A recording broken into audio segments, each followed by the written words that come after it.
analizando el tema 1 y hoy vamos a comenzar también el tema 2. Vamos a hacer un pequeño repaso muy rápido del tema 1, en donde ustedes vieron que nuestro tema se llamaba el concepto del derecho, siempre con el programa a la vista. Saben ustedes que cuando ustedes tienen el programa de la asignatura, ustedes se van orientando en ese programa sobre los temas que vamos viendo. El tema 1, unidad 1 también, trabajamos sobre el concepto del derecho. Eso se hizo tanto en la clase del lunes, pero fundamentalmente, tanto en la clase del jueves, que fue presencial, como algo ya había comenzado el jueves pasado, y vamos a continuarlo hoy, pero muy rápidamente porque ya tenemos que pasar, según la planificación, al tema 2, que está vinculado con el 1, y se trata de establecer a qué llamamos saberes jurídicos. En el 1, ustedes, como su nombre lo indica, habrán visto que estuvimos en la búsqueda de lo que es un concepto del derecho. Un concepto de derecho atendiendo al uso que a la palabra derecho le damos en nuestras comunidades. Es decir, nosotros llamamos derecho a esta realidad. Y ahí hemos tenido que dado distintas respuestas. Pero lo más importante que tenemos nosotros en este tema 1 es pensar siempre y recordar muy bien las 4 perspectivas.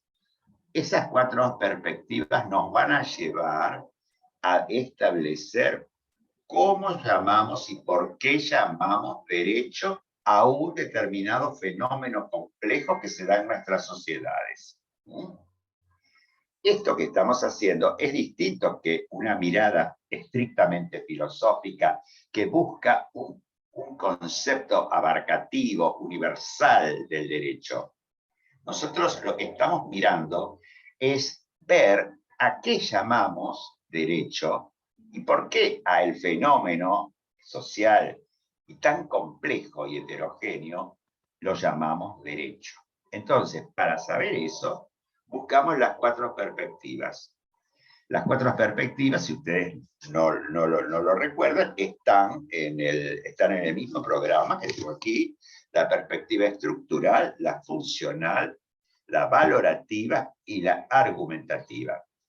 La perspectiva estructural, la pregunta que tenemos que recordar siempre es ¿cómo se estructura? Uso la misma palabra para que ustedes no lo recuerden, pero en realidad es cuáles son las partes de derecho, o cómo se compone el derecho, o cómo se llama las partes que nosotros llamamos derecho en el derecho. Y una de esas partes es las normas. Generalmente es la más conocida. ¿Por qué? Porque la parte estructural del derecho, ustedes, aunque no la conozcan con la palabra normas, que también ya manejan la palabra normas seguro, la manejan con la palabra ley. Saben que detrás de toda estructura jurídica hay una realidad que llamamos ley. Esa ley generalmente está dada por una autoridad oficial. O sea, esa autoridad oficial generalmente es el legislador, que forma parte de lo que llamamos el Congreso de la Nación, tanto en los poderes ejecutivos, legislativos, la Cámara de Diputados y la Cámara de Senadores. Bien, eso es parte de la estructural. Pero otra mirada puede ser desde lo funcional. La pregunta sería, ¿para qué sirve el derecho? ¿Para qué está el derecho? ¿Por qué tenemos que cumplir algo que no siempre estamos conformes, no siempre estamos de acuerdo? A veces es medio penoso, por ejemplo, cuando tenemos que pagar un impuesto. ¿Por qué? ¿Para qué sirve el derecho? Y si no, ¿sirve para algo el derecho? Entonces, algunos nos van a decir, no, el derecho no sirve para nada. Cuando esos algunos son los que nosotros llamamos autores, los que han dado puntos de vista, los que han opinado, los que han mostrado, exhibido y establecido y expresado sus creencias. Algunos nos dicen no. El derecho no sirve para nada. En todo caso, sirve para esconder una relación de dominación. Pero otros autores prestigiosos de ellos también, nos van a decir que el derecho en realidad va a conformar un orden justo. Atiende, logra que la gente esté mejor en nuestras sociedades y intenta generar un mayor orden y mayor justicia en esas sociedades. Bien, esa es la postura nuestra, porque si nosotros pensáramos que el derecho no sirve para nada, o que no conviene desde ningún punto de vista a las sociedades manejarse jurídicamente, imagínense ustedes que no estaríamos en ese momento dando esta clase. Bien. Así que no es que tomo una posición ideológica de aquellas, no. Estoy realmente mostrándoles a ustedes que entiendo que por el momento no hay otra manera de organizarnos que no sea la manera jurídica con que tradicionalmente lo venimos haciendo. Bien, con los buenos o malos resultados que en la práctica pueda llegar a dar ese derecho que hemos establecido. Bien, otra mirada es la mirada valorativa. Ahí nos situamos viendo que el derecho, además de ser un conjunto de normas que cumple una función social, además realiza ciertos ideales que llamamos valores. Ideales y valores que van más allá de la naturaleza, sino que se encarnan en la actividad del ser humano. Quiere decir que vemos al derecho como una actividad del hombre, la mujer, del ser humano, y por lo tanto esa actividad responde a un valor. Los valores en el derecho son normalmente el más conocido por ustedes, que se lo conocen, es la justicia, el orden, la paz, la solidaridad. Bien, nosotros entendemos que la mejor forma de lograr esos valores es a través de lo que llamamos derecho en nuestras comunidades. Los valores no siempre se obtienen o se logran de una manera inmediata y rápida y sin esfuerzo, sino que los valores implican una lucha, por eso se ha hablado con razón de la lucha por el derecho, es decir, la lucha porque las sociedades sean cada vez más respetuosas del derecho. Bien. Y una cuarta perspectiva nos va a mostrar que el derecho también va a constituir una actividad de razonamiento en el caso que haya que exponer aspectos relacionados con una decisión judicial o defender un punto de vista acerca del cual uno va a tener que exponer y dar razones. En este caso estamos hablando de la argumentación jurídica. Es posible también, entonces, mirar al derecho como un campo argumentativo donde damos razones, pero al mismo tiempo escuchamos las razones de otro y generamos situaciones de diálogo y situaciones eventualmente de comprensión mutua. Y cuando existe la necesidad de tomar una decisión, esa decisión, por ejemplo, por una autoridad determinada, tiene que ser justificada. Quiere decir que esa decisión tiene que ser una decisión racionalmente establecida, es decir, que no sea una arbitrariedad o algo absolutamente irracional, y tiene que estar justificada, es decir, que nosotros podamos ser jueces de lo que los jueces o las autoridades dicen. Bien. Esos serían los 4 puntos muy, muy importantes de esta unidad. Este tema, fundamentalmente. Tema 1. Pero ustedes después van a ver que en la unidad se empiezan a profundizar estos conceptos. Por ejemplo, cuando se habla del aspecto estructural, se va a hablar necesariamente del Estado, se va a hablar del poder y se va a hablar del uso de la fuerza. ¿Por qué? Porque hay una unión muy importante entre el Estado y el poder. Porque el Estado es el creador del derecho, fundamentalmente. Pero al mismo tiempo el Estado se somete a la propia regulación que los gobiernos establecidos se imponen. Entonces, si bien el Estado crea los tres poderes del Estado y constituye entonces la organización del mismo, todo lo que esos poderes establecen, incluyendo el poder constituyente, que es el más importante, todo eso debe ser cumplido por el Estado. Quiere decir que el gobernante queda atado, aprisionado de los poderes, pero que son los poderes del Estado.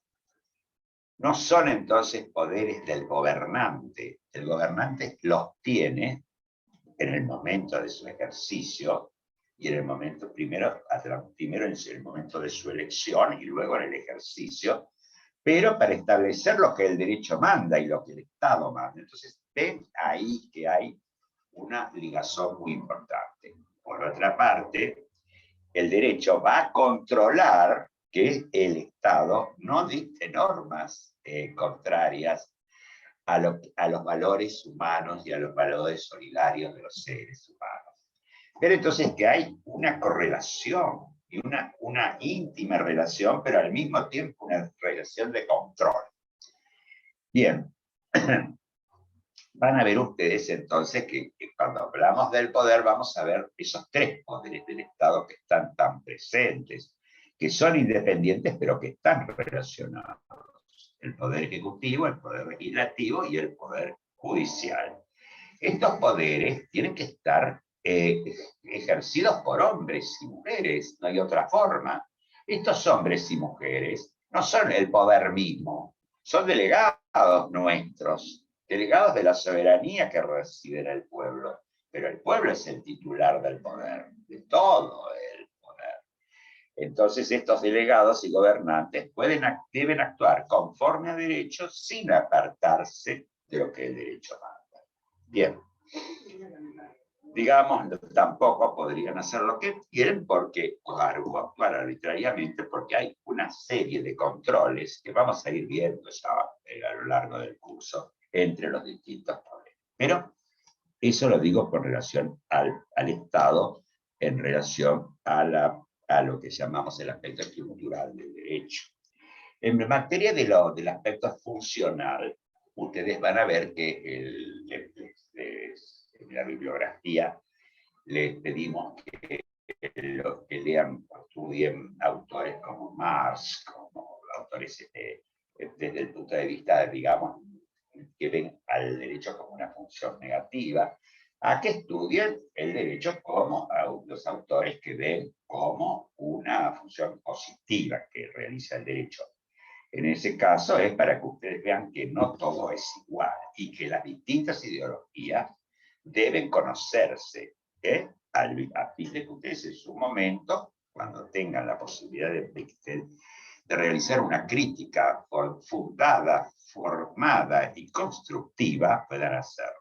Bien. La fuerza también es un elemento que está vinculado con la estructura del derecho. ¿Por qué? Porque la fuerza la detenta el Estado. La fuerza está quitada a los particulares y se coloca en manos del Estado. El Estado es ahora el que tiene el monopolio de la fuerza. ¿Y cómo se usa la fuerza? La fuerza se usa a través de colocar una sanción a un infractor o una pena a una persona que ha cometido un delito. La fuerza consiste en que una persona deba pagar compulsivamente una deuda o a que una persona tenga que estar, por haber cometido un delito, X tiempo en prisión o tenga una multa, etc. Todo eso es lo que llamamos fuerza. ¿Qué hace el Estado acá? Quita la fuerza que históricamente ha estado en manos del más fuerte, del hombre más fuerte, de la mujer más fuerte, y esa fuerza pasa exclusivamente al Estado. Eso lógicamente racionaliza la fuerza. ¿Por qué? Porque si la fuerza estuviera distribuida en cada una de las personas que existen en la comunidad de una manera arbitraria, lógicamente, ¿quién mandaría? Mandaría el más fuerte, el que puede pagar el puñete más fuerte, el que tiene mejores herramientas, el que tiene un látigo mejor, bueno, como a ustedes se les puede ocurrir en su mentalidad. Pero todo eso se radica, se quita. Se quita de la sociedad y pasa al Estado. Entonces, ahora ya no es que la muerte va a ser la respuesta al delincuente que ha matado a nuestro hermano. Va a hacer, eventualmente la muerte si hubiera pena de muerte, que no lo hay en nuestro país, pero esa pena tiene que ser puesta por el Estado. Y ahí quiere ser quien pone la pena en el Estado, es el juez, porque el juez es, ya saben ustedes, un señor que pertenece a un poder y que está nombrado ahí porque lógicamente nosotros tenemos que guiarnos y ejercer los poderes y las funciones a través de personas. Bien.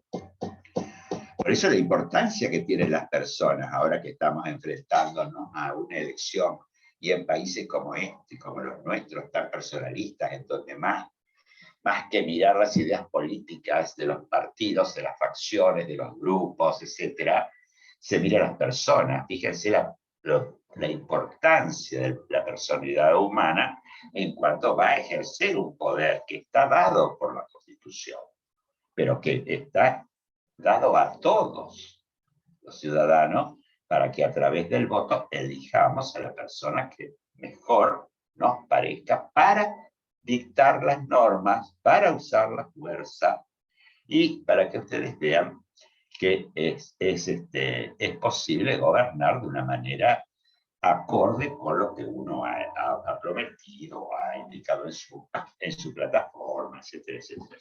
Bien. Pero no me quiero ir mucho porque me queda también que ustedes vean que también cuando hablamos del derecho y el valor, aparece ahí también unas concepciones sobre el valor que establecen, por ejemplo, los opuestos de los valores, por ejemplo, justicia y injusticia, orden, desorden, la noción de qué es el valor, que como ustedes saben es una cualidad que se adquiere, no es un ente ideal, no es que está en algún lugar y lo podemos tocar, es algo que se concreta.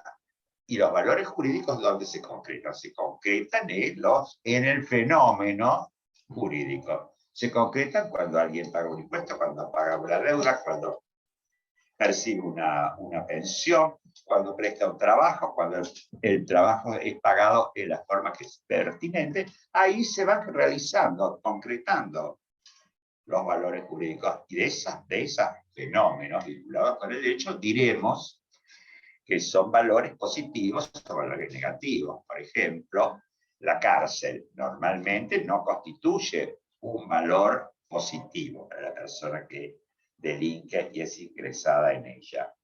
Normalmente, y si bien la Constitución establece que la cárcel debe cumplir un valor de socialización de la persona que ha cometido un delito, bien sabemos que a veces ese valor no se cumple, sino que se cumple el disvalor. Y a veces hay personas que no logran adaptarse y vuelven a la vida social y realizan nuevamente el mismo o el anterior delito que hubieran realizado o están reincidiendo. Bien. Terminadas estas 4 perspectivas con sus derivaciones a los aspectos que ustedes encuentran en el programa, vemos que termina el tema 1 con un texto que dice 2 visiones polémicas, ius naturalismo y ius positivismo. Cuando decimos visiones, ¿de qué estamos hablando? Estamos hablando de mirada, de política, no de política, sino de miradas ideológicas, de ideología, de puntos de vista, vinculadas o no con la política social. Pero de todas maneras, ustedes quiero que quede claro que en este caso van a encontrar 2 miradas, una mirada ius positivista y una mirada ius naturalista. Generalmente se dice que estos son estos naturalismo y positivismo aparece como si fuera dos bandas. No, no es Colón y Unión o River Boca. Pero es una mirada que se opone. Por ejemplo, para los autores positivistas o en las visiones y miradas positivistas, el derecho fundamentalmente es lo que está dado por el hombre. Y no necesariamente las normas tienen que estar sujetas a principios absolutos de justicia o moral. A veces hay una independencia entre derecho y moral en los autores positivistas. En los autores naturalistas existe la creencia de que además del derecho positivo, y que el derecho positivo es el derecho que los hombres nos damos en nuestras sociedades, existe un derecho que está dado por una autoridad más importante que el propio hombre, por ejemplo, Dios, o por una entidad que conforma al hombre, como la naturaleza humana, etc. Bien, generalmente estas posturas y un naturalista son posturas de tipo metafísico, en donde el derecho, además de ser el derecho una expresión positiva, es decir, dada por los hombres, hay otro derecho que se llama derecho natural. Y ese derecho es un derecho que está sobre el derecho natural. Para el naturalismo, si un derecho positivo dado por el hombre va en contra de un derecho natural, por ejemplo, dado por Dios o por la razón humana o por la naturaleza humana, entonces dirían que eso no es derecho. Bien. Esta polémica, que lógicamente nace desde que conocemos al derecho de una u otra forma, pero que se acentúa cuando aparecen las posiciones más positivistas sobre el derecho, y sigue en la actualidad, de un modo u otro. Ustedes van a encontrar que hay profesores, autores, que se dedican más al estudio positivista de las normas que al estudio de los aspectos valorativos del derecho, como los valores, etc. Y entonces ustedes van a decir, bueno, acá aparece que yo solo estudio normas, por lo tanto parecería que me dedico a estudiar lo que los hombres dijeron. Pero claro, a veces hay que apelar digamos, a principios, y esos principios que conocemos como principios de derechos naturales desde el naturalismo, desde el positivismo, son principios fundamentales que están en la propia ley o en la propia Constitución Nacional, que la Constitución Nacional, lógicamente, es también una norma realizada por los hombres, porque surge de convenciones constituyentes, pero convenciones o reuniones que están en nuestro país desde la Constitución de 1853, pasando por las distintas reformas a que fue sometida hasta la última de 1994, que digamos es la más conocida y la que resultó realmente muy impactante, sobre todo en respecto a lo que implicó en la consideración acerca del derecho. Bien, entonces hay que distinguir estas dos miradas. En realidad son, desde el punto de vista del conocimiento, son dos miradas distintas. ¿Por qué? Porque una mirada metafísica mira más hacia la raíz, hacia el creador del derecho, que una mirada positivista que utiliza más la observación, utiliza más el establecer cómo realmente es el derecho en un lugar y tiempo determinado. Bien. Hoy día hay una suerte de vinculación. Las escuelas van perdiendo un poco esas fuerzas que han tenido en su momento, fuerzas opositoras muy importantes, y hay una cierta comprensión entre los distintos positivismos, y inclusive entre las distintas manifestaciones del naturalismo, porque no es que como 2 más 2 es 4. Hay matices en ambas corrientes, en ambas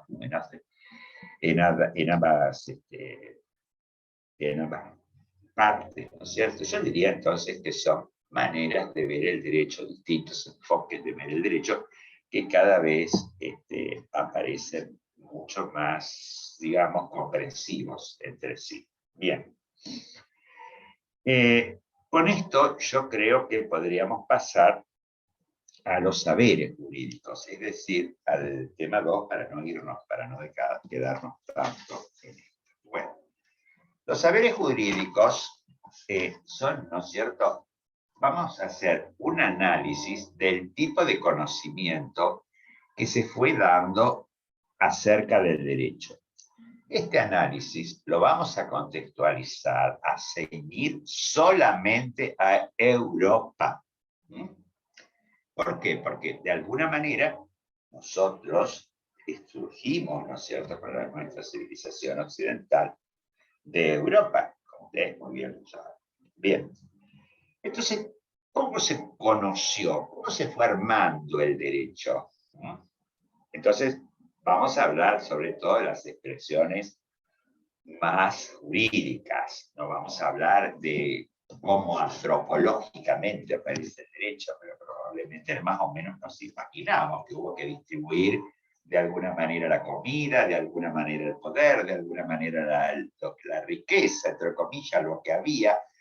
También nos imaginamos que antropológicamente siempre apareció un jefe que puso orden o estableció.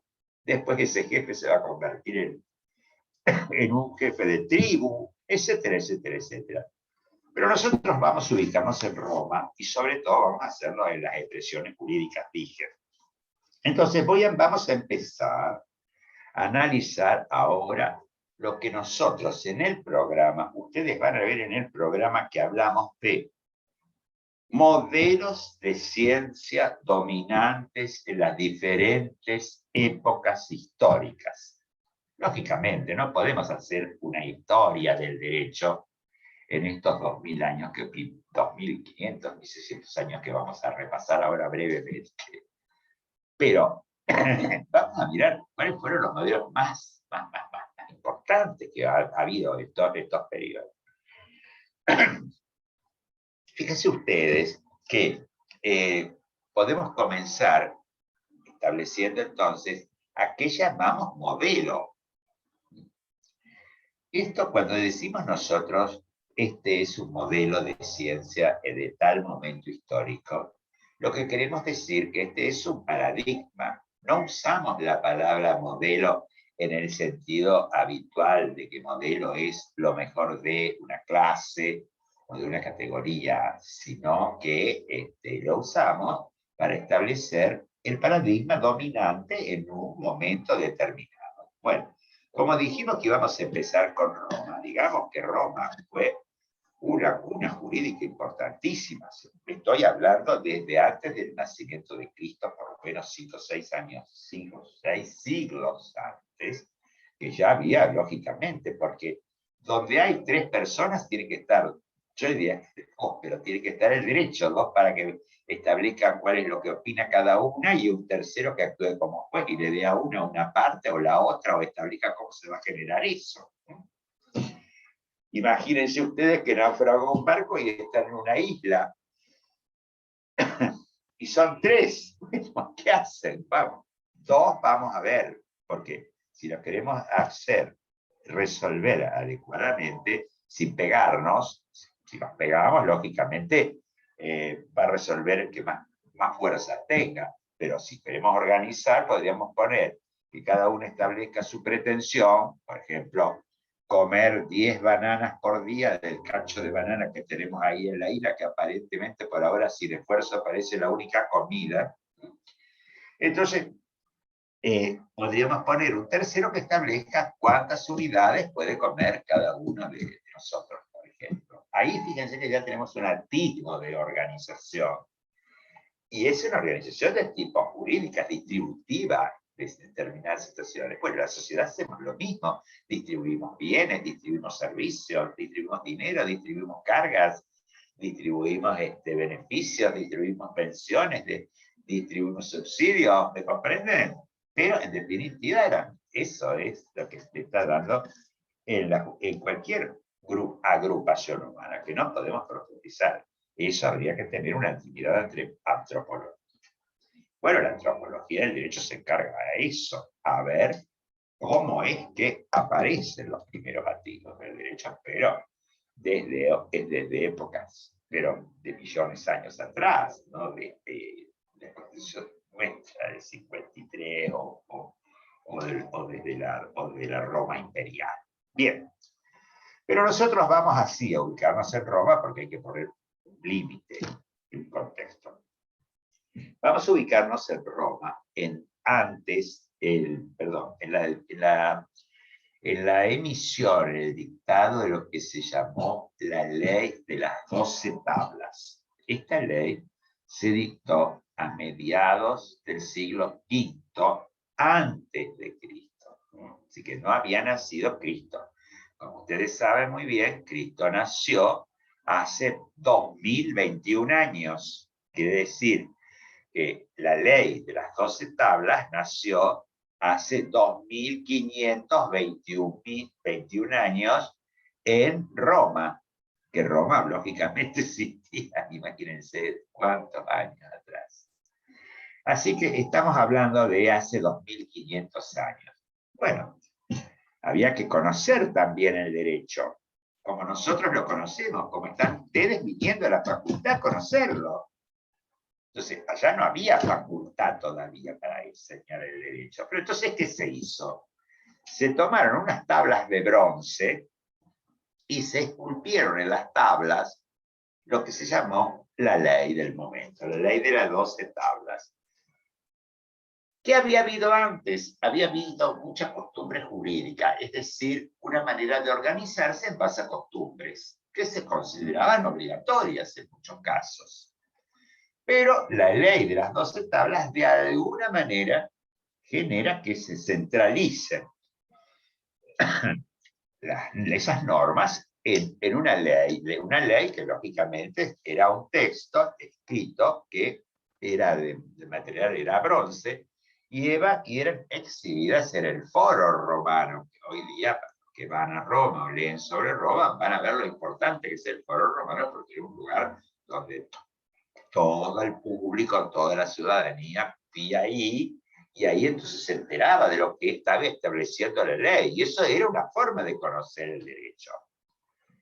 También el derecho se conocía por lo que llamamos el ius edicendi, que es lo que decía el pretor, que era una figura importante en el imperio, y que generaba normas también, lo que él decía, normas que lógicamente tenían que interpretarse, que, bueno, pero ustedes se dan cuenta que esto es sumamente precario, porque no había imprenta, había muchas dificultades de conocimiento, los pueblos estaban muy separados entre sí, no había internet, no había WhatsApp, no había imprenta, si quieren imagínense cómo se enterarían y lo difícil que les sería ir de un lado a otro. Bien, pero no obstante, las pequeñas sociedades fueron agrandando y hubo que ir dando respuestas. Entonces, ¿qué modelo hay en esa Roma?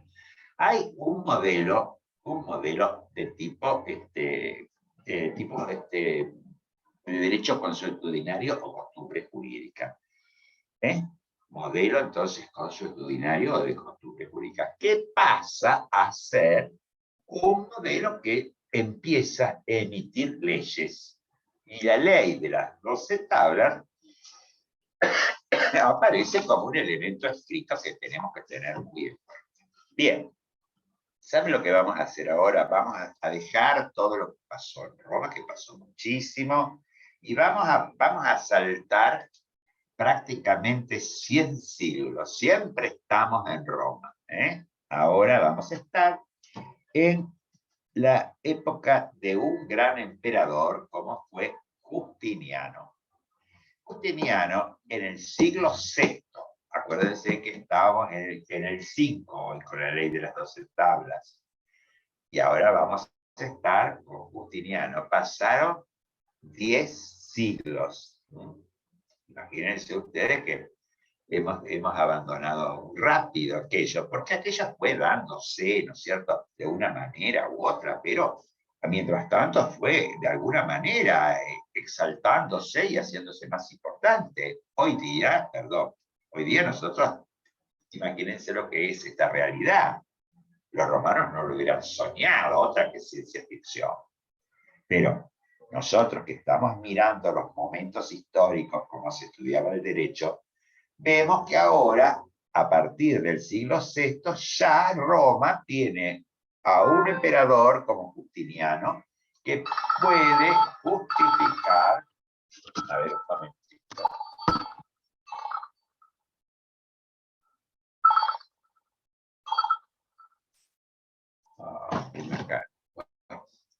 Ahora vemos que tiene un emperador, como es Justiniano, que va a emitir lo que llamamos el Corpus Iuris Civile.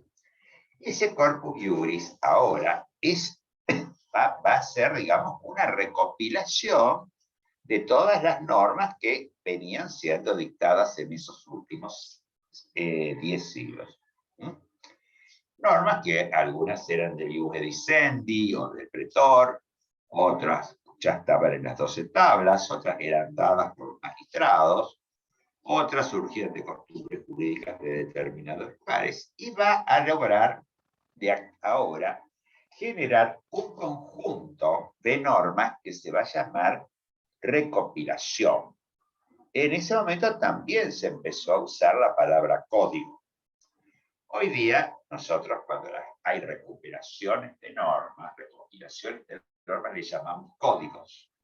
Por eso ustedes recuerdan código civil, código penal, etcétera, etcétera, etcétera, que es un conjunto de normas sobre una determinada materia. Bueno, en el siglo VI, los juristas del emperador Justiniano hablaron de 4 formas de recopilación que integraban el Corpus Iuris: el código, el digesto, las instituciones y las pandectas. Esto fue muy importante para el derecho.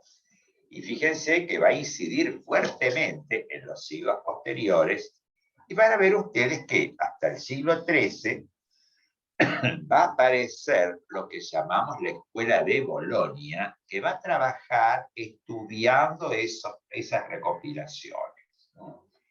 Entonces, ¿qué hicieron los juristas? Ya imagínense, del siglo XI al siglo XIII ya tenemos universidad en Bolonia, Italia.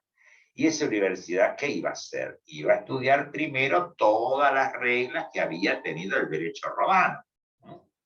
Es más, estas reglas se estudiaron hasta hace muy poco. Por ejemplo, cuando yo estudié para hacerme graduado en abogacía, abogado, yo tuve que rendir una materia que se llamaba Derecho Romano, que era un problema grave para los alumnos, porque teníamos que estudiar todo el derecho romano de todos estos siglos, que ustedes ahora no la tienen porque tienen mucho más simplificado, pero igual se van a encontrar con palabras, con terminologías, con adagios, con cuestiones vinculadas en el propio idioma italiano o en el idioma latino, y van a tener que manejarse con eso, ya van a ver ustedes, ¿eh? Bueno. Mientras tanto, en la Universidad de Bolonia se estudiaba muy seriamente. Esto quiere decir que ahora ya Bolonia empieza a estudiar el derecho, pero a través de fuentes o de elementos que le han sido dados a través de la recopilación de Justiniano. Entonces, ahí ya estábamos en la universidad, era una universidad parecida a la mía nuestra, había epidemias, había todo. Y había profesores, togados, etcétera, que dictaban clases sobre lo que había dicho los juristas en la época de Justiniano y sobre todo lo que había pasado en Roma, y con respecto también a las situaciones de comunidades cercanas, ¿no es cierto? Bien. Entonces los profesores dieron eso, inclusive va a aparecer a partir del siglo XIV una intensificación de este tema en lo que se llama los posglosadores. Hasta el siglo XIII, no sé si les dije, hablábamos de los glosadores. Una glosa es escribir, por ejemplo, en las normas o en un texto, escribir un comentario. Bien, los glosadores, su método era escribir comentarios. Y eso muchas veces lo hacen los alumnos. Glosan los libros, glosan los apuntes, escriben conceptos al lado, cuestiones que les parece que se vinculan, ponen ver tal cosa, ver tal otra, remiten a un texto. Eso es hacer una glosa. Estos señores, glosadores, a partir del siglo XIV, intensifican el trabajo. Y lo hacen también en la Universidad de Bolonia, ya empezaban a aparecer otras universidades en Europa. Y al mismo tiempo actúan con una posición mucho más crítica. Entienden que hay que hacer una reelaboración de esas normas. Hay que adaptarla a la modernidad de ellos, que ya estaban 14 siglos más. O menos siglos si contamos de la recopilación. Pero esos siglos de norma que han regulado a todas las gentes que vivieron en esa época, había que reelaborarlas, revisionar y redireccionarlas, sistematizarlas, volver quizás a colocarlas en un nuevo código, pero sobre todo con una mirada más crítica. Quiere decir que también ellos se dedicaron a trabajar a la ciencia jurídica, teniendo en base el derecho romano, pero tratando de elevarlo, de superarlo y de proponer nuevas formas. Es decir, que el modelo de los posglosadores es un modelo que no está tan atado como el de los glosadores a la obra de Justiniano, pero sí la mantiene, porque era el derecho que existía, el derecho vigente de alguna manera, entre comillas.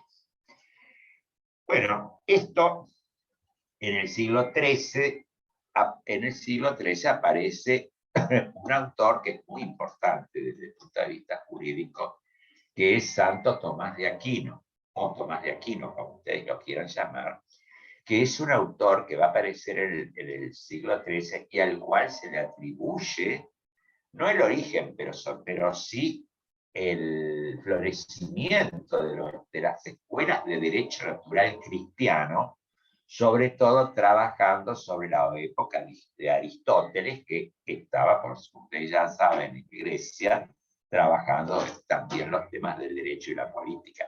Lo que pasa es que nosotros nos quedamos en Roma porque Roma fue más jurídica. Y digamos, para decirlo rápidamente, y Atenas era más estética, más ética, más política inclusive, y Roma era mucho más jurídica. Bueno, pero no podemos hablar de esto. Estamos sí hablando de Santo Tomás. ¿Por qué? Porque Santo Tomás está muy bien vinculado con lo que llamamos naturalismo, porque él va a transmitir que el derecho es la misma cosa justa, con lo cual identifica el derecho con la justicia. Quiere decir que no es derecho lo que no es justo.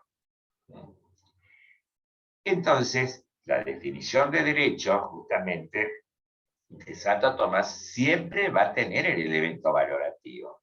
Por eso aparece en el tema 1 la definición de Santo Tomás o Tomás de Aquino como una definición de carácter valorativo, porque siempre Santo Tomás piensa que el derecho tiende a la realización del bien común y de la justicia. Bien, pero después de Santo Tomás aparece una reacción también a ese tipo de pensamiento que va a estar dada por lo que denominamos autores naturalistas, racionalistas. Tomás de Aquino es un autor naturalista cristiano.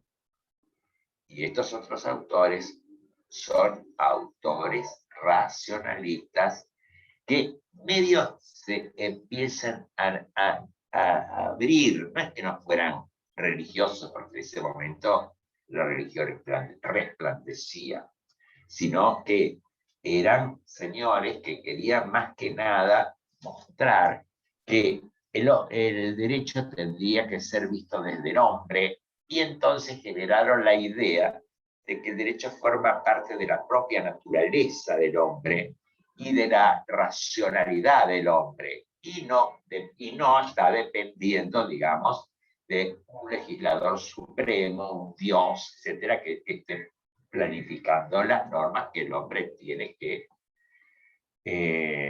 realizar. Ahí aparecen autores que ustedes ya tienen en la bibliografía, como Locke, Hobbes, Buffett, Durkheim, muchísimos autores, y autores que ustedes ya conocen de la escuela secundaria, como Rousseau.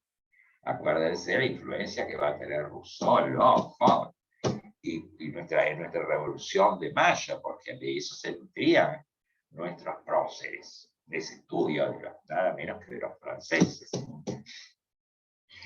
Que esta tesis es la cual va, ya que dije franceses, va a trabajar y va a responder y se va a dar en la Revolución Francesa, que saben ustedes que fue una revolución muy importante desde el punto de vista jurídico, y que va a crear inmediatamente en Francia nada menos que la posibilidad de que se dé en el siglo XIX la sanción del Código Civil francés, con lo cual ustedes tienen que, a partir de 1804, en un momento entonces en que comienza el siglo XIX, después de la Revolución Francesa, el derecho se incorpora a un código que llamamos Código Civil Francés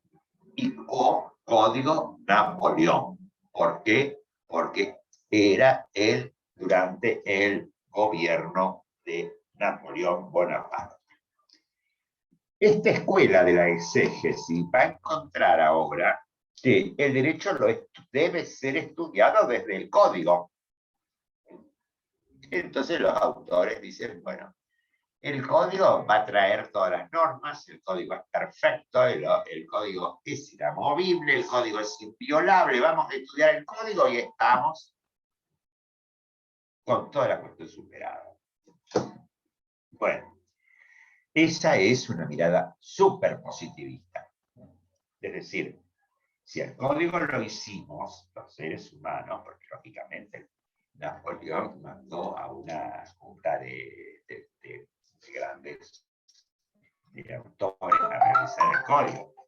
Observen ustedes que el Código Civil francés es uno de los antecedentes que tiene el propio Código Civil argentino, y el Código Civil argentino que era también de esa época inmediata, que por supuesto ahora está reformado, pero en su momento fue también una recopilación de normas que estaba basada en el Código de Brasil, también ya existente, pero también en el Código Civil francés, y lógicamente en la norma del derecho romano, que pasaron también al derecho francés.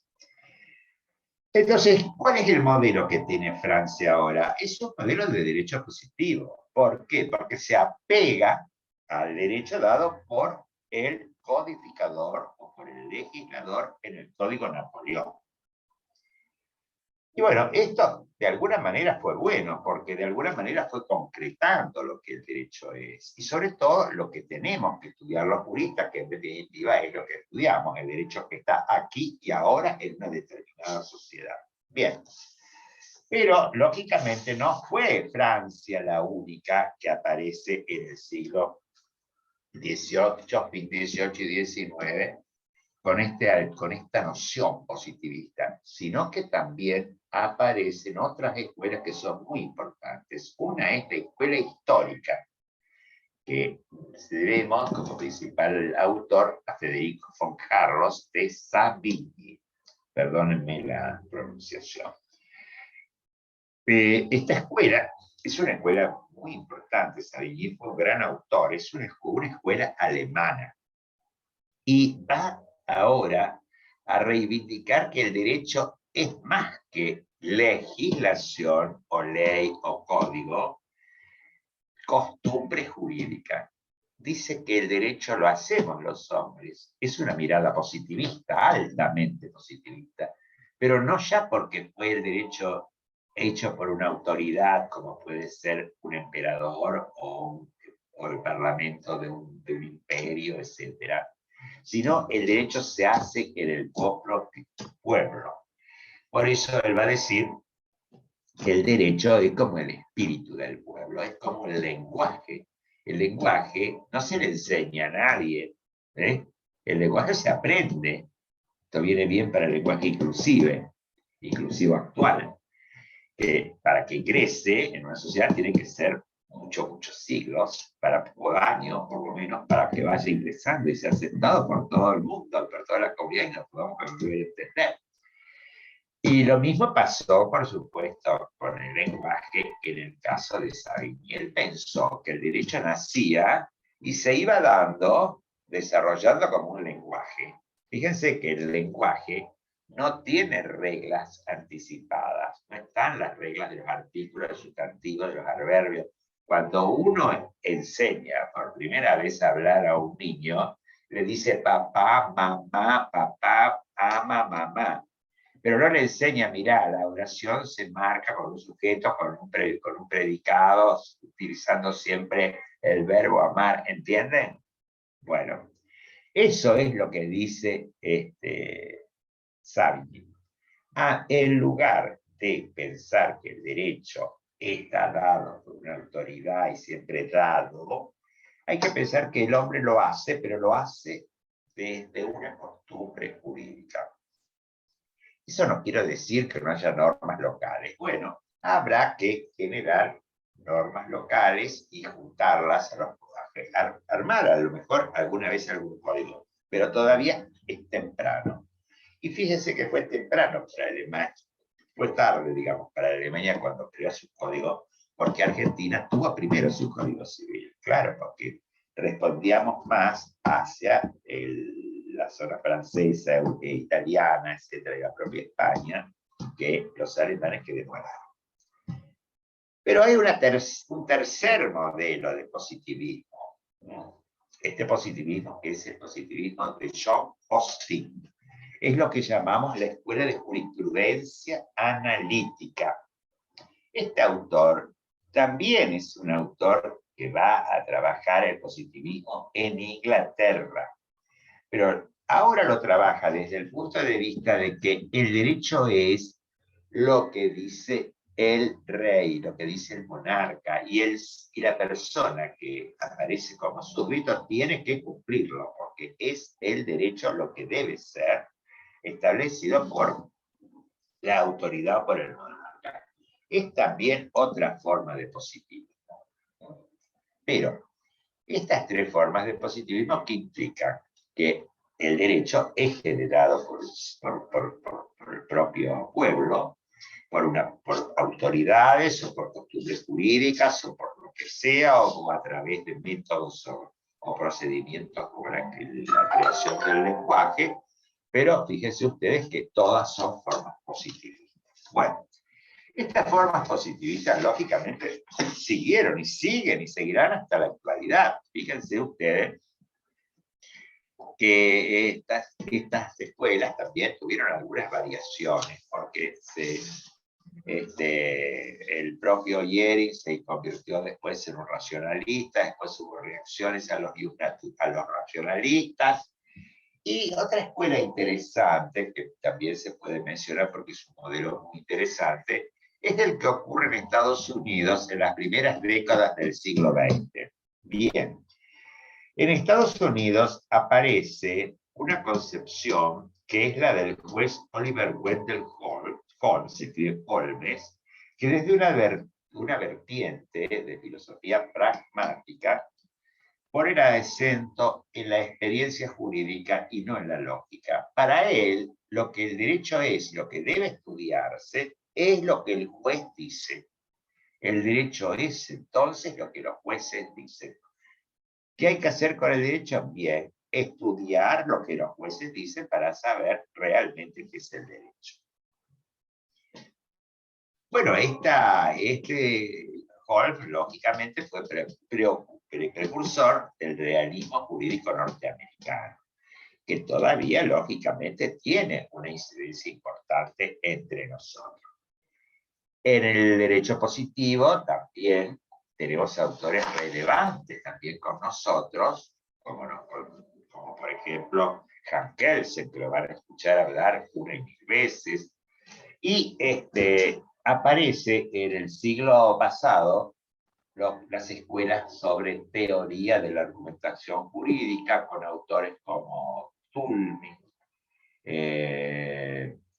McCormick, Alexis, Arnio, etcétera, que van a, de alguna manera, traer un poco más de luz, digamos, a todos estos problemas y tan formalistas, desde mi punto de vista, que yo adhiero a una teoría de la argumentación, que entre nosotros tiene como un principal exponente al profesor Atienza, que es un profesor de español, pero que lógicamente también es un profesor honorario de nuestra casa, así que nosotros seguimos muchas de sus teorías y como ustedes verán en la bibliografía hay muchas citas de los libros de Atienza.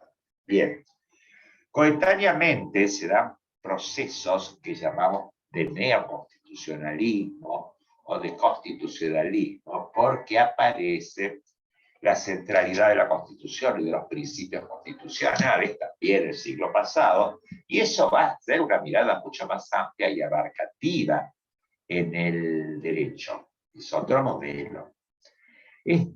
También aparece, por ejemplo, nada menos que teorías como la teoría crítica, que a nuestro entender no da soluciones a los problemas, pero tiene lo interesante que como es fundamentalmente crítica, destaca, y destacar también los problemas es muy importante. Hay un autor muy importante que nosotros siempre mencionamos, que es Boaventura Santos, de portugués, que trabaja mucho en cuestiones de Brasil, etc. Y en Estados Unidos, nada menos que Duncan Kennedy, que es un profesor que también es muy seguido, ¿no? Esto ya les estoy hablando prácticamente de ahora. Estoy hablando prácticamente de ahora. Pero era el siglo pasado, lógicamente, era el siglo XX. El siglo XX, que fue un siglo muy productivo en este sentido y que cambió. Imagínense que para nuestro país generó nada menos que la reforma de la Constitución de 1994, y eso trajo la incorporación de los derechos humanos a la Constitución. Y la incorporación de los derechos humanos a la Constitución trajo una vida nueva a la Constitución y en general a todas las ramas del derecho. ¿Por qué? Porque los tratados sobre derechos humanos impactaron fuertemente, no solo en la Constitución, de la cual empezaron a formar parte por razones jerárquicas, sino que también en todas las ramas del derecho civil, derecho penal, en todas las ramas. ¿Y cómo no iba a impactar el tema de los derechos humanos en una materia como la nuestra? Que es una materia que justamente tiene al derecho como su fundamento, por considerar que a través del derecho es posible lograr el mejor ámbito de respeto a los derechos humanos. Fuera del derecho, nosotros no conocemos alternativas que puedan lograr eso. Tenemos entonces una mirada esperanzadora, pero lógicamente sabemos que la verdad va fluyendo con el tiempo y que vamos tomando conocimiento de distintas realidades a medida que vamos teniendo más elementos y vamos estudiando y el hombre va progresando y va mirando. Ustedes son muy jóvenes, mis alumnos, y no tienen a veces tanta idea de lo que ha ido pasando, pero les cuento, desde que yo estudiaba en la facultad, hace, más de 50 años, hasta hoy, no saben el cambio que ha habido. no solo en los textos, en las constituciones, en las leyes, sino en la vida de la gente. Eso es lo que hizo que en este siglo, ya en el año 2015, se pusiera en vigencia un nuevo Código Civil, que de alguna manera permitiera adecuar el derecho a todas esas situaciones. Bien. Ahora entonces estamos en un modelo, a mi entender, que no solo mira el derecho desde el aspecto estructural, si bien nosotros, desde una introducción al derecho o una teoría del derecho, trabajamos más los aspectos estructurales del derecho, porque estudiamos las normas, cómo se componen, los orden jurídico, cómo se interpreta, cómo se aplica, etcétera, que son todas temas básicos de la parte estructural. Trabajamos también la teoría de la argumentación, con el tema de la interpretación y de la aplicación del derecho, y trabajamos también los valores con el tema 12, donde estudiamos el derecho y valor, pero fíjense que de lo que menos estudiamos son las funciones del derecho, es decir, la sociología jurídica, que ustedes van a tener disciplinas especiales para estudiarla. Es decir, no es que la abandonamos, sino que la destacamos, pero no la podemos profundizar. Esas ramas de esas 4 vertientes generan también vertientes que forman parte de disciplinas que estudian al derecho. Si ustedes miran, después de los modelos de ciencia dominantes de las diferentes épocas históricas, volvemos al programa, aparece un punto 2 que dice disciplinas que contribuyen al estudio del derecho. Dogmática jurídica, teoría general del derecho, sociología, lógica, informática, etc. Vamos a hablar un poco de las más importantes. Una de las más importantes es la dogmática jurídica. Bien, la dogmática jurídica trabaja sobre las normas que están dadas, por ejemplo, normas dadas por el legislador. ¿Quién trabaja sobre las normas? Los juristas, los profesores, los autores de libros, los investigadores. Trabajan sobre las normas. ¿Y qué hacen con las normas? Intentan clasificarlas, entenderlas, comprenderlas, sistematizarlas y van creando así doctrinas relacionadas con las normas ya dadas. Por eso tiene ese nombre de dogmática. ¿Por qué? Porque las normas en la dogmática jurídica aparecen como si fuesen un dogma.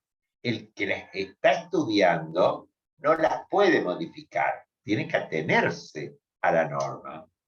Entonces, el atenerse a la norma tal cual está dada, puedes interpretarla, sistematizarla, exponerla, escribirla, bajarla, hacer cualquier cosa, pero no modificarla.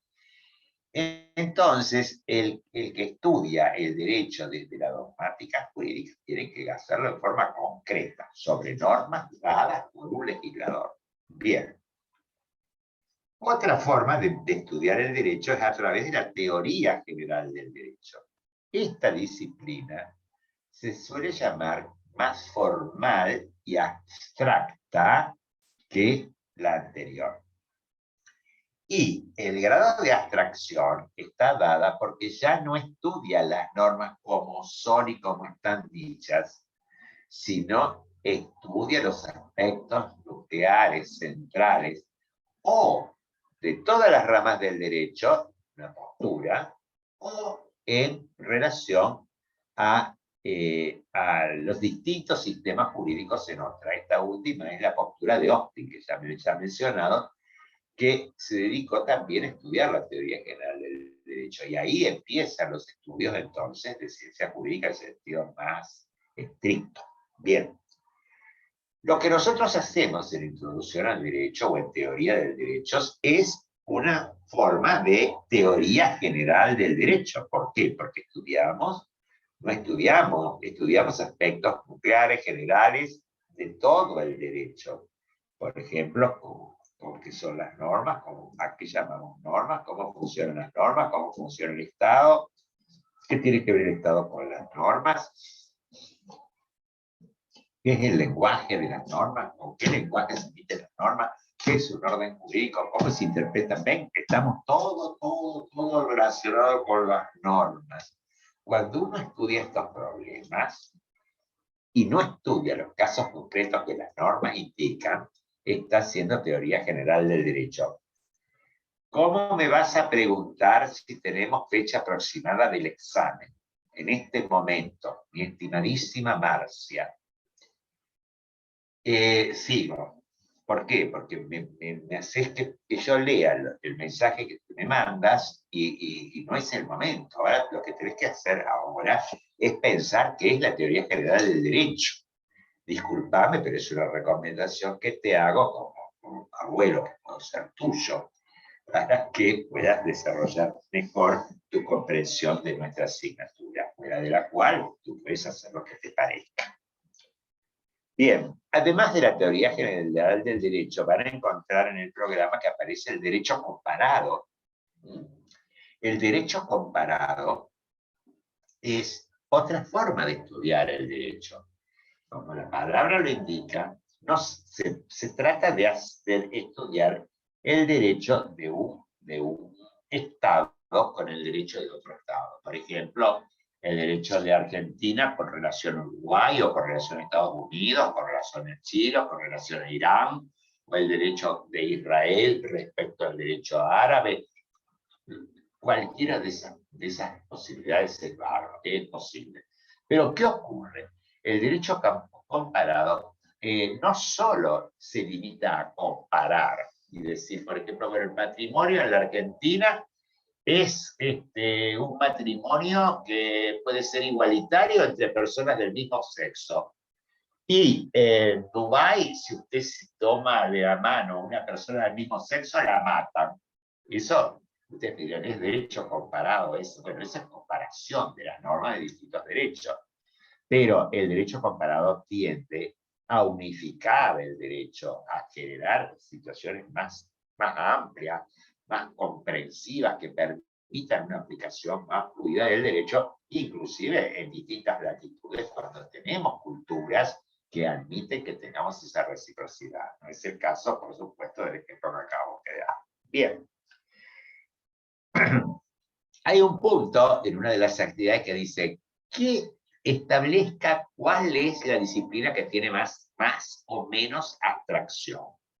Y pone dogmática jurídica, teoría general del derecho y derecho comparado. Teoría general del derecho, ¿qué nivel de abstracción tiene? He dicho, un gran nivel de abstracción. Es la más abstracta de todas, porque también es la más formal, porque no trabaja sobre el derecho que está dado aquí y ahora, sino que trabaja sobre principios y conceptos nucleares, fundamentales que hacen al derecho. ¿Cuál es la que le sigue en orden de abstracción? Bueno, si empezamos por la más abstracta, seguimos por el derecho comparado. ¿Por qué? Porque el derecho comparado tiene cierta abstracción. Pero ¿cuál es la que tiene menor abstracción? Estamos usando la palabra abstracción como opósito de la palabra concreción. La que tiene mayor concreción, porque está más relacionada con la realidad, con un ente determinado, etc., es la dogmática jurídica. Entonces, la dogmática jurídica es la que menos abstracción tiene. Quizás nosotros, en vez de poner abstracción, pudimos haber puesto en la pregunta generalización. Pero en realidad se habla de abstracción. Abstraer es encontrar aquel elemento nuclear que nos permite establecer el concepto fundamental y aprender lo más importante, de modo que no necesitemos después estar refiriéndonos a la realidad. Por ejemplo, yo digo, pienso el concepto de mesa. Lo digo, lo pongo o no, pero lo pienso. Pero, ¿qué gran abstracción estoy haciendo? Porque hay millones y millones y millones de mesas. Las mesas Los millones de mesas son la realidad. Y yo las puedo abstraer esa realidad y concentrarla en mi cabecita en un concepto que dice la mesa es un elemento que en Occidente permite comer, tiene distintas modalidades, pero está a la altura de la comida en general, porque también eso es en Occidente, sabemos que países orientales comen en el piso, etc. Bien, pero el concepto de mesa yo lo tengo. Cuando alguien me habla, lleva esto arriba de la mesa, no me tiene que decir, lleva esto arriba de la mesa de mármol, la redonda o la cuadrada o la talla. No, me dice, lleva la mesa. Yo tengo el concepto de mesa y con ese concepto me manejo. Eso también es una economía importante. En ese sentido está la palabra abstracción, en un sentido de más generalización, etc. Pero bueno, si no lo entienden, después lo podemos seguir charlando. Pero hay a veces que nos produce problemas. Otro tema interesante acá de las escuelas es lo que se refiere a la lógica jurídica. Porque aquí hay que distinguir, si bien ustedes lo van a encontrar en la bibliografía, entre la lógica, como la lógica formal, es decir, la lógica que por ejemplo, nos va a servir, no ser muy útil y ha sido muy útil en el derecho con el llamado silogismo y fundamentalmente con el silogismo jurídico, de la lógica que reside en la teoría de la argumentación, que puede ser lógica jurídica de este tipo, formal, pero que también puede ser lógica vinculada con la retórica, etcétera, que son lógicas que son muy importantes en teoría de la argumentación. Entonces, esos son los aspectos lógicos que van a producir en el derecho esas dos miradas, la lógica deóntica, que es aquella lógica formal de la que hablaba, también, y la lógica llamada la lógica de los juristas, que es más bien la lógica que se utiliza para las decisiones judiciales. Ya esto lo vamos a ir ampliando y van a tener posibilidades de comprenderlo más adelante. Hay otras disciplinas que no requieren gran explicación, como la historia del derecho. Ustedes se imaginan la importancia que tiene la historia del derecho, inclusive es una disciplina en nuestra facultad. La de la sociología, ni hablar, la importancia que tiene la informática jurídica, que si bien en el derecho todavía no permite decidir las cuestiones, pero puede llegar alguna vez seguramente a ocupar el lugar de los jueces, ¿me comprenden? En muchas oportunidades. Pero por ahora nos sirve muchísimo porque nos sirve la parte de Internet para recopilación de datos y para resolver, analizar la jurisprudencia, etc. Aparece también la antropología jurídica, aparece también la teoría económica del derecho, que también es muy de moda actualmente, sobre todo en el derecho norteamericano, y que tiene algunas dificultades porque a veces nos tienta al estudioso a dedicarse más a las necesidades y a los productos sociales que a veces a las necesidades del hombre visto individualmente y en cuanto al respeto a sus propios derechos, que es un axioma de nuestra mirada sobre el derecho en general. Y otra disciplina que estudia muchísimo el derecho dentro de los saberes jurídicos es la filosofía del derecho. La filosofía del derecho aparece en el programa como en el punto 2, que ya va terminando el programa en el punto 2, y les va a hablar a ustedes de los interrogantes filosóficos sobre el derecho. Es decir, ¿qué nos preguntamos desde la filosofía sobre el derecho? No todos hacemos filosofía, ustedes lo saben. Los que hacen la filosofía son los filósofos del derecho y las personas que han estudiado filosofía y les interesa la filosofía. Pero todos tenemos que saber qué es lo que estudia la filosofía. Bien, la filosofía estudia y trata de responder los interrogantes filosóficos. ¿Cuáles son los interrogantes filosóficos? Los que vamos a denominar el problema del ser o el concepto del derecho. El problema del conocimiento está en el programa. Y el problema de los valores del derecho. De todo eso, algo ya hemos hablado, pero yo sintéticamente les voy a resumir.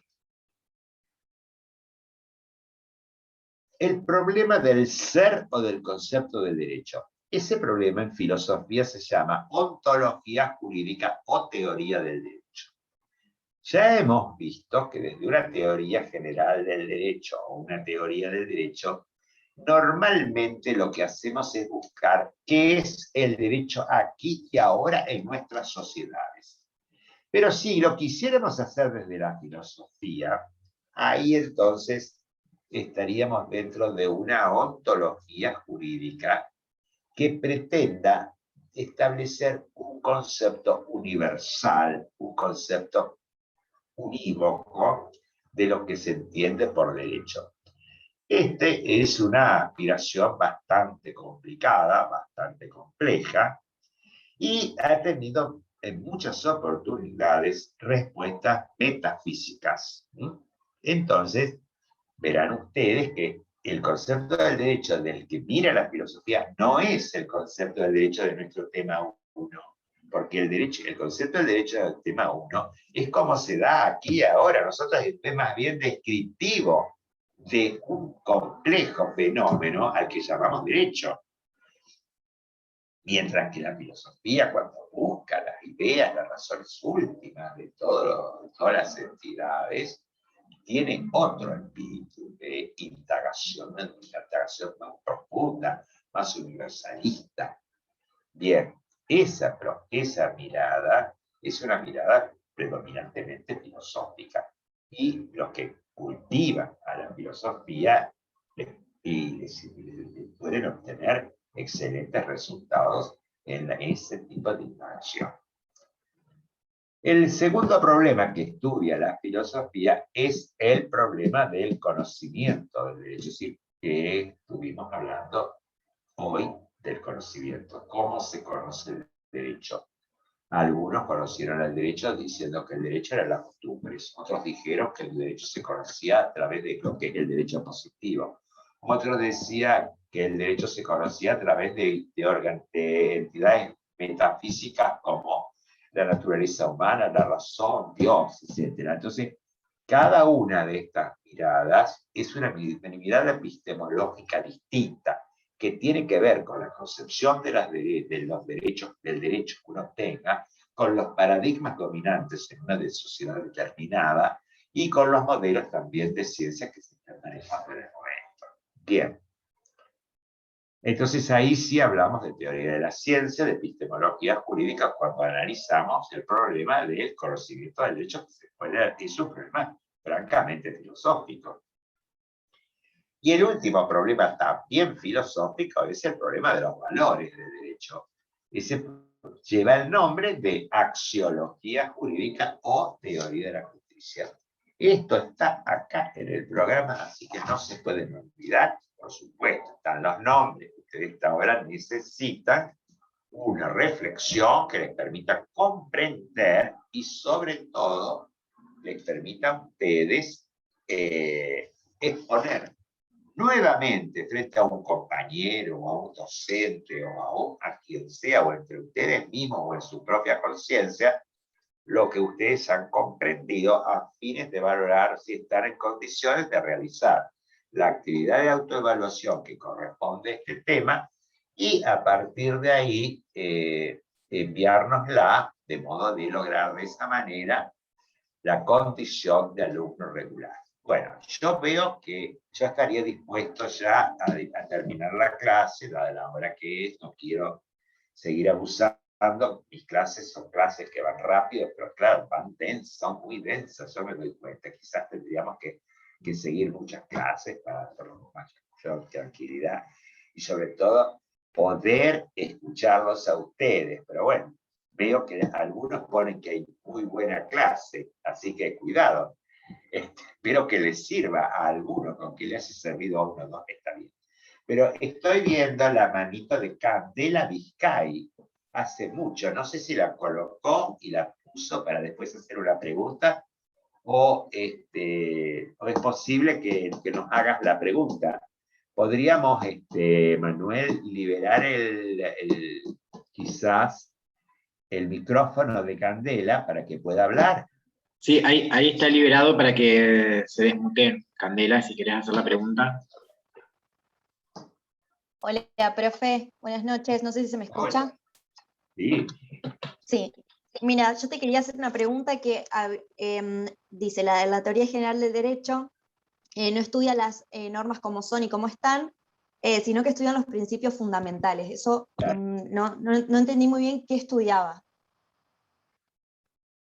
A ver, ¿qué estudia la teoría general del derecho? Estudia el concepto de norma, pero no estudia las normas. Una norma, por ejemplo, dice, se podrá llevar a cabo una adopción cuando una persona tenga tales requisitos.